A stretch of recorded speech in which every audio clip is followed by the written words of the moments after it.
Shalom saudara seiman, puji Tuhan hingga saat ini Tuhan masih memberkati dan melindungi kita. Pada video kali ini, saya akan membacakan serta menjelaskan secara singkat mengenai firman Tuhan yang berada pada Mazmur 16 ayat 1-6 mengenai kebahagiaan. Saya harap video ini dapat membantu dan dapat saudara terapkan dalam kehidupan kita sehari-hari. Sebelum mendengarkan firman Tuhan, marilah kita berdoa terlebih dahulu. Bapa kami yang ada di kerajaan sorga, kembali kami mengucap syukur atas apa yang Engkau berikan kepada kami pada hari ini. Kami mengucap syukur juga karena Engkau masih melindungi dan menjaga kami. Tuhan, kami akan mendengarkan firman-Mu. Berilah hamba pengetahuan dan bimbinglah hamba agar firman yang Engkau sampaikan dapat terlaksana sesuai dengan kehendak-Mu. Berkati juga kami para hamba-Mu yang mendengar firman-Mu, kiranya kami dapat menerima dan melaksanakannya dalam kehidupan kami sehari-hari. Hanya nama-Mu lah yang layak kami puji dan kami sembah. Dalam nama Tuhan Yesus Kristus kami sudah berdoa dan mengucap syukur. Haleluya Bapa, amin. Baik saudara, kita semua pasti pernah merasakan yang namanya bahagia. Dan semua orang pasti ingin merasakan yang namanya kebahagiaan. Nah, apakah topik tentang kebahagiaan ini perlu dibahas dalam lingkungan Kristen? Jawabannya tentu saja. Mengapa demikian? Karena semua orang di dunia pasti berlomba-lomba untuk mencari kebahagiaan. Apakah Anda setuju? Tunggu dulu. Kalau semua orang mencari kebahagiaan, mengapa ada orang yang ingin bunuh diri? Mengapa ada orang yang rela hidup menjadi petapa? Bukankah itu untuk menunjukkan bahwa ada orang-orang yang tidak ingin bahagia?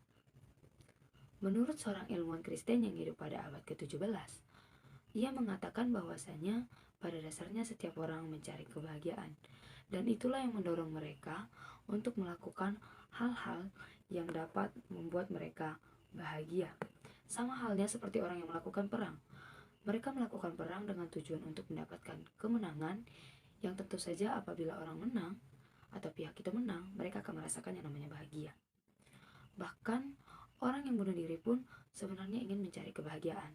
Kenapa begitu? Karena mereka memiliki pemikiran bahwasanya dengan mengakhiri hidup dapat melepaskan mereka dari yang namanya penderitaan. Orang yang menjadi petapa juga begitu. Mereka menolak kemewahan, seperti Buddha Gautama. Seperti Buddha Gautama ya. Mereka dilatar belakangi kebahagiaan. Buktinya saat mereka itu sering mengucapkan kalimat Sabesata Bhavantu Sukhitata, atau semoga semua makhluk berbahagia.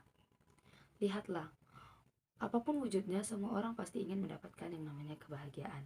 Ada yang mencarinya melalui kekayaan, kekuasaan, ilmu pengetahuan, dan mengasingkan diri dari dunia untuk mengejar hal-hal spiritual, seperti halnya petapa tadi. Tetapi setelah semuanya itu didapat, apakah mereka merasakan kebahagiaan? Bisa jadi, tetapi kebahagiaan itu tidak akan berlangsung selamanya.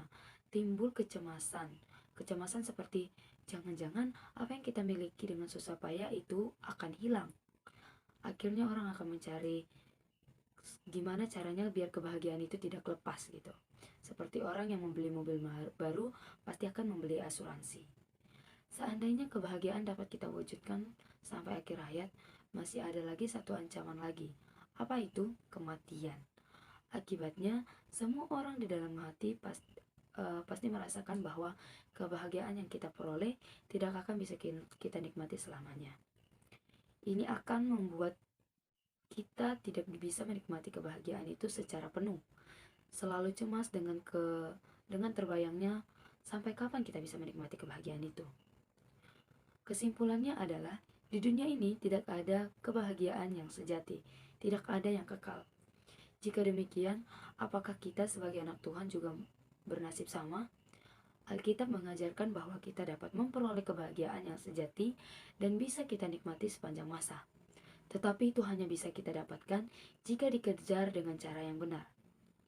Kitab Mazmur menyatakan bahwa kita akan memperoleh kebahagiaan yang sejati dan berlangsung selama-lamanya jika kita menjadikan Allah sebagai harta satu-satunya. Mari kita membuka dalam firman Tuhan dari Mazmur 16 ayat 1 sampai 6. Mazmur 16 ayat 1 sampai 6. Bahagia orang saleh. Miktam dari Daud. Jagalah aku ya Tuhan, sebab padamu aku berlindung. Aku berkata kepadamu Tuhan, Engkau Tuhanku, tidak ada yang baik bagiku selain Engkau. Orang-orang kudus yang ada di tanah ini, merekalah orang mulia yang selalu menjadi kesukaanku. Bertambah besar kesedihan orang-orang yang mengikuti Allah lain. Aku tidak akan ikut mempersembahkan korban curahan mereka yang dari darah, juga tidak akan menyebut-nyebut nama mereka di bibirku. Ya Tuhan, Engkaulah bagian warisan dan pialaku. Engkau sendirilah yang meneguhkan bagian yang diundikan kepadaku. Tali pengukur jatuh bagiku di tempat-tempat yang permai. Ya milik pusakaku, menyenangkan hatiku. Demikian firman Tuhan. Dari kitab Mazmur ini, kita belajar bahwa kita dapat memperoleh kebahagiaan yang sejati ketika kita menjadikan Tuhan sebagai satu-satunya harta yang dinilai di dalam hidup ini. Harta yang bernilai, itu dia. Rasa puas dan rasa cukup hanya bisa kita dapatkan jika kita memiliki apa yang tidak terbatas, yaitu dapat kita peroleh dari Tuhan. Mari kita periksa hidup kita masing-masing. Apakah kita telah menjadikan Tuhan sebagai harta satu-satunya? Apakah kita mengejar relasi? Apakah kita dapat mengejar relasi dengan Tuhan dibanding dengan yang lainnya? Seringkali kita mengalami kecemasan karena kita salah menyandarkan kebahagiaan kita. Kita terlalu sibuk mengejar hal-hal yang fana, sementara kita mengabaikan hal-hal yang terpenting, yaitu relasi dengan Tuhan. Jika memiliki relasi yang benar dengan Tuhan, maka apapun yang kita alami, baik kenyataan ataupun kemiskinan dalam rumah tangga kita yang harmonis atau tidak, teman-teman kita yang baik atau jahat, usia kita yang muda dan penuh semangat atau usia lanjut, ada banyak masalah kesehatan, semuanya itu tidak akan bisa merampas kebahagiaan yang kita miliki. Komitmen yang kita pegang adalah kita harus belajar untuk menjadikan Kristus sebagai satu-satunya milik kita yang berharga. Tetapi tanpa berpikir kita dibukakan oleh Roh Kudus, maka kita masih akan merasakan bahwa kebahagiaan hanya terjadi jika kita memperoleh apa yang orang-orang lain kejar, yaitu kenikmatan duniawi. Karena itu kita harus belajar untuk lebih intim dengan Tuhan melalui doa, saat teduh, dan membaca Alkitab. Hanya dengan cara demikian, maka pikiran kita akan diubah sehingga mampu melihat bahwa hanya Kristus yang kita pastikan akan senantiasa ada, baik dalam hidup maupun setelahnya. Sehingga jika semua yang ada dalam hidup kita hilang, kita tidak akan terguncang karena masih mempunyai harta yang lebih berharga dibanding apapun juga, yaitu Yesus Kristus. Amin. Sekian khotbah singkat yang sudah saya sampaikan. Kiranya teman-teman dapat menerapkan dalam kehidupan sehari-hari.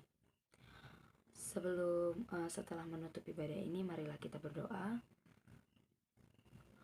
Tuhan Yesus yang baik, terima kasih karena kami sudah sampai di akhir khotbah kami ya Bapak Yesus yang baik.